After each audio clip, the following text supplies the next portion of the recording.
What's going on, Bottom Line viewers? It's Mitch here of the Bottom Line View, here with my first power rankings of the 2017 NFL season. In this video, I'm going to be giving you the NFL Power Rankings Training Camp Edition. Training camp opened up for a majority of the teams in the NFL today, and I'm here to rank the NFL teams from number 32 to number 1. Now, this is my opinion. You have your own, so let me know in the comment section below. Here's my list. At number 32, I have the New York Jets. This is one of the more compelling quarterback competitions in training camp, with Josh McCown, Christian Hackenberg, and Bryce Petty all vying for the starting job. But I believe it's going to go to Josh McCown. We will see. The Jets are just not good, guys. They got rid of every big name on their team. Their potential is there on offense for some opportunity for some younger guys like Powell and Anunwa and a couple other guys.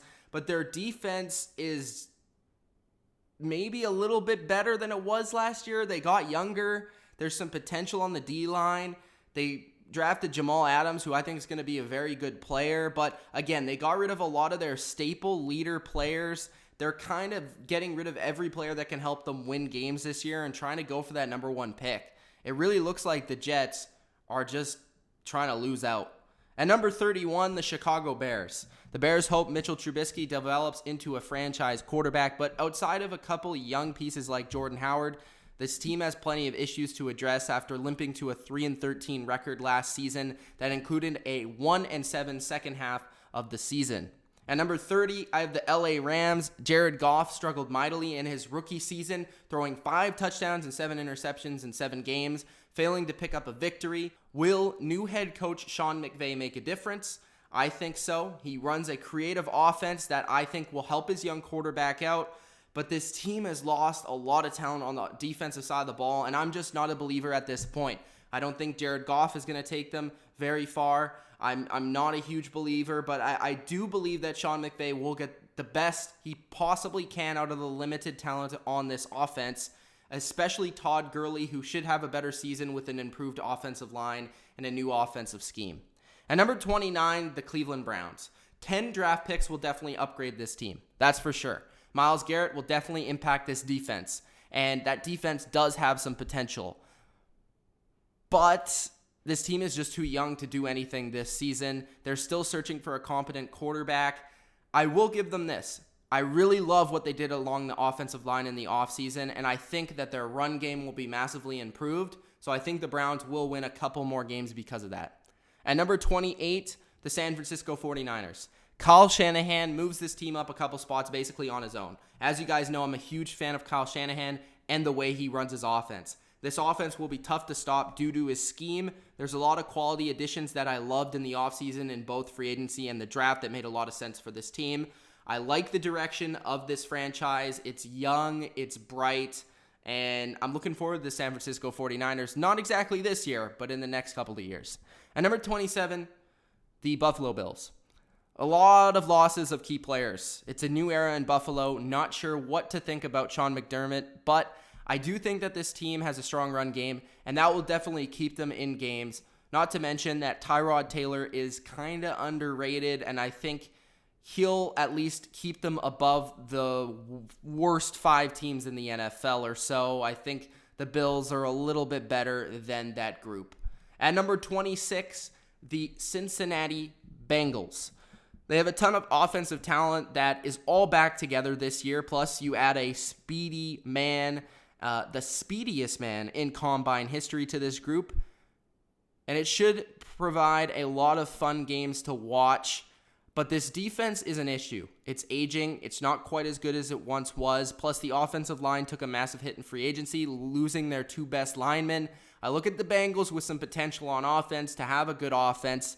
But very much like a lot of these teams in the bottom half, they're not very good on both sides of the ball. And I think that will keep them from being a playoff team this year. At number 25, the Indianapolis Colts. Finally, the Colts have changed their ways. They finally started to support Andrew Luck as their starting quarterback and give him something of a defense. They also tried to upgrade the offensive line. I like the new regime in Indianapolis in the front office. I think it's going to really do good things there in Indy, but I just don't see this team being quite the contender this year. I know Andrew Luck is great, and I know he'll keep them in games, and I know he'll win them games, but the rest of the team just isn't up to par for me to rank them any higher than 25. At number 24, I have the Jacksonville Jaguars. Yes, the Jaguars ahead of the Colts. Why do I have the Jaguars ahead? Well, this is a team that's superior. Put Andrew Luck on this team. This team's a contender. Not just a playoff team, but a contender. The Jags will change their identity this season, I truly believe. This defense is a top 5 unit on paper, and Leonard Fournette will bring a smash-mouth approach to Jacksonville. But, again, Blake Bortles is not the answer. He'll never be the answer, and that's why the Jaguars are at 24. At number 23, I have the New Orleans Saints. How many more years of Drew Brees' excellence will be wasted due to a lackluster defense? Saints injuries are already piling up with Armstead and Fairley, still a couple years away from contending. But the Saints are always an exciting watch. You add Adrian Peterson to the mix, and they're almost a can't-miss every single Sunday. The Saints, just basically due to their offense and Drew Brees, are somewhere around 6-10, 7-9 every year, even with having one of the worst defenses every year. I think the Saints are slightly improved. I like what they did, adding some young guys to the secondary, but they're just not good enough quite yet. At number 22, the Baltimore Ravens. The league doesn't fear the Ravens the way they used to. I don't know if it's not having Ray Lewis and Ed Reed, but this defense should still be solid. I like the upgrade in the secondary, but there's just way too much reliance on the old man T-Sizzle to get a pass rush. Joe Flacco has decent weapons, but the running game is still a huge issue for this team, and that's a huge part of their identity that's missing. The Ravens without the run game aren't the Ravens. At number 21, I have the Carolina Panthers. The Panthers are one of the most difficult teams to figure out year to year, and this is probably the most difficult team of all of them to figure out. Well, Cam Newton and the Carolina Panthers return to 2015 form with a roster that really doesn't look too far off from the glory year, or will they struggle for the second year? They did add some electrifying offensive talents in the draft, like Christian McCaffrey, but I don't know if that's going to be enough to get them to the playoffs once again. You could argue that this team did improve in the offseason, or you could argue that they just added aging veterans that won't really be the difference, especially to areas like the offensive line and the secondary where they still haven't addressed. At number 20, the Philadelphia Eagles. The Eagles are really slowly shaping into a team that no one will want to mess with, at least in a couple years. The Eagles, I think, are still a couple seasons away. Love the D-line. Wentz looks like he's on the rise, and he has some new targets to throw to, and that will definitely help. They have a talented roster, but I'm stuck in this spot where I think the NFC East is too tough. I still don't think they've addressed their cornerback issue, which I think was detrimental to them last season. Number 19, I have the Miami Dolphins.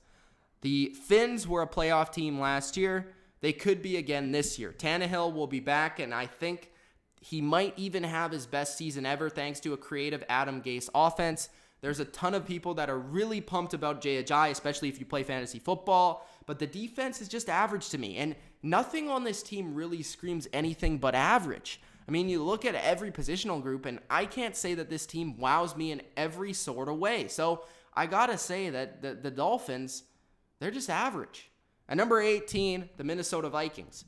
The Vikes are basically the same team they were a year ago, except hopefully healthy this time around. Their offense is pretty underrated, especially with the additions of actual quality running backs who can run the football, Dalvin Cook and Latavius Murray. If the defense can come together the way they did during the 5-0 start last year, Minnesota will definitely be heading back to the playoffs.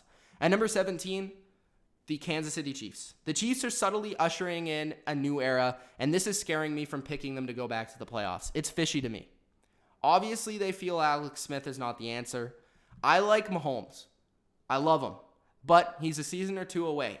The offense simply doesn't scare me at all. Where is average? Tyreek Hill is your number one receiver. He's an awesome returner. Phenomenal. Great talent. But as a number one receiver, I don't know. It's interesting to say the least. The defense lost Dontari Poe. Tamba Hali is mad at the coach and he's old. And I just see the Chiefs taking a step back. It's just a hunch. At number 16, the San Diego Chargers. The Chargers have arguably the most underrated roster in the NFL. Keep Rivers upright and they could do some damage. A quality veteran gunslinging quarterback like Rivers, Melvin Gordon, I think will have his best season ever under running back wizard Anthony Lynn. Keenan Allen is back. Jason Verrett is back to pair with Casey Hayward. If the offensive line can protect Rivers, this could be a playoff team. Number 15, the Detroit Lions. The Lions spent the offseason fortifying their offensive line and solidifying their defense. If Stafford can repeat his 2016 season, the Lions may once again be breathing down the Packers' necks in the NFC North. But if it trends the other direction and they don't get back to those comebacks that they did last year, this could be an early offseason for the Lions. It could trend one or two directions. I love the offensive line additions. I think the defense got slightly better, but this is a team that got awfully lucky last year. And number 14, the Arizona Cardinals. I'm telling you guys, it's all on Carson Palmer. We know who David Johnson is. We know who Patrick Peterson is. We know who Tyrann Mathieu is. And we also certainly can trust Larry Fitzgerald. With so much talent on both the offensive and defensive side of the ball, the bet here is with Bruce Arians at the helm of the Cardinals, they're going to rebound in 2017 and look closer to their 2015 selves than their 2016 selves. At number 13, the Washington Redskins. Kirk Cousins' experience will at least take place in Washington for one more year, and it maybe be a playoff year for the Washington Redskins with an improved and vicious front seven, with a top-notch depth at the linebacker position, and a young and upcoming secondary. But it's the offense that I think will carry this team. The Skins' offense can score points with the best of them. Expect huge years out of Pryor and Crowder, and also the team. At number 12, the Houston Texans. The AFC South might be one of the best division races this year and one of the most interesting divisions across the NFL. The Texans are reigning champions, they're upgrading at quarterback, and will be getting their best player back on the field when J.J. Watt returns to lead their defense. Pair that up with Clowney, Merciless, and a bounce-back season for Hopkins and Miller, and you have yourself a contender. At number 11, the Dallas Cowboys. I'm skeptical about these boys, guys. These aren't the boys we fell in love with last year. All they do is get in trouble. Plus, on the field, they are relying heavily on really, really young secondary players and young pass rushers. This is not good in the modern-day NFL. It all falls on Dak and Zeke may be even out for a couple of games. Plus, that division is strong. So, I don't know about the Cowboys. They're on the edge for me. I'm sorry, Cowboys fans, but I don't have a good feeling about this season. At number 10, the Denver Broncos. Broncos still have arguably the best defense in the entire NFL. They upgraded their offensive line to protect whoever plays quarterback for them. C.J. Anderson is back from injury, and he will be paired with Jamal Charles. And they are one of the only teams in the entire NFL that the Patriots actually don't want to play in January. At number 9, the Tampa Bay Buccaneers. Yes, I'm a believer.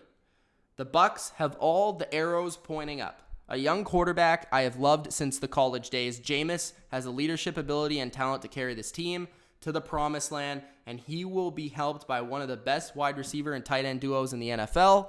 The defense is also fast and fearless. Make sure you look out for the Tampa Bay Buccaneers this season. At number 8, I have the Tennessee Titans. This is the year for you Titans fans. I promise you that. The Titans are going to impress and shock some people on the way, but I see them being a playoff squad this year. Top-notch offensive line, young dual-threat quarterback that doesn't really turn the ball over, great running back tandem, upgrade at wide receiver, upgrade at secondary, underrated defensive playmakers in Casey and Arakpo, and yep, the Titans will be in January. Make sure you book it. At number 7, the Oakland Raiders. The Raiders were one of the darlings in the NFL last year, and I really, really, really want to join the hype train, but something is pulling me back just slightly. Derek Carr is awesome. Cooper and Crabtree are awesome. The offensive line is awesome, but an aging Marshawn Lynch, no help on the defensive side of the ball in free agency or the draft. Khalil Mack can't do it at all, can he? This is a team that went 12-4 last year, only beating one playoff team. I don't know, man. It's a very tough call, but you can't help to hope this is going to be a very good team for years to come, so I have them at number 7. At number 6 is the Atlanta Falcons. The biggest reason people are down on the Falcons is the Super Bowl hangover, and hey, I get it, trust me. It's a crushing loss for sure, but the reason I'm down on them, the real reason, Kyle Shanahan's gone. This offense won't be operating at all-time levels anymore, and when they come back down to earth, what happens? the entire team suffers. Now, luckily, this team has upgraded its defense. Desmond Trufant's coming back, and that will be huge. Poe is a nice touch, but will Beasley repeat, and can this team sustain victories without an awesome offense? At number 5, the Seattle Seahawks. We know the Hawks are going to make the playoffs, but it's about what they can do when they get there. 2 years in a row, they're bounced in the divisional round. A lot of teams would take that, but I think the Hawks are actually improved from last year, to be honest with you. Despite spending little capital on the biggest group of need, which was the offensive line, that I think will still struggle, the running back position with Eddie Lacy and a healthy CJ Prosise will be better.